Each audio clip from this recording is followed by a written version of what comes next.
દારૂ ક્યાં અને કેવી રીતે સંતાડવો એ કોઈ આ બુટલેગરને પૂછે. નમસ્કાર, હું દિવ્યા પંડ્યા. આપ જોઈ રહ્યા છો જાગૃત ગુજરાત ન્યૂઝ સત્યની સાથે.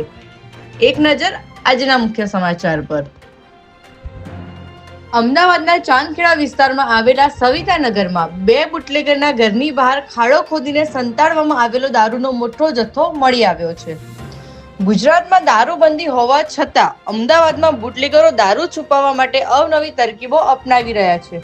ત્યારે ઝોન 2 એલસીબીની ટીમને બાતમી મળી હતી કે ચાંદખેડાના છારાનગર સ્થિત સવિતાનગર વિસ્તારમાં કેટલાક ગુનેગારોએ પોતાના ઘર પાસે ખાડા ખોદીને તેમાં દારૂનો જથ્થો છુપાવી રાખ્યો છે.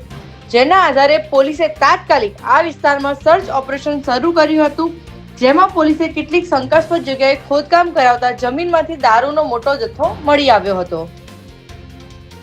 એક દિવસ પહેલા જ અમદાવાદ જિલ્લાના અસલાલી પોલીસ સ્ટેશન હદ વિસ્તારમાં આવેલા બારેજા ગામમાંથી ટોયલેટ કમોડ નીચે છુપાવેલો દારૂનો જથ્થો કબજે કરવામાં આવ્યો હતો.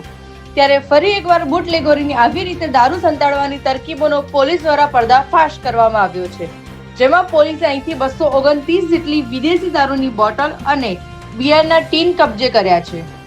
પોલીસને પ્રાથમિક તપાસમાં જાણવા મળ્યું છે કે આ દારૂ 2 મહિલા સહિત 3 બુટલેગરોએ છુપાવ્યો હોવાથી પોલીસે રમીલાબેન જાડેજા, રશ્મિબેન જાડેજા તથા ભરત રાઠોડને પોલીસ વોન્ટેડ તરીકે જાહેર કરી તમામની ધરપકડના ચરકો ગતિમાન કર્યા છે.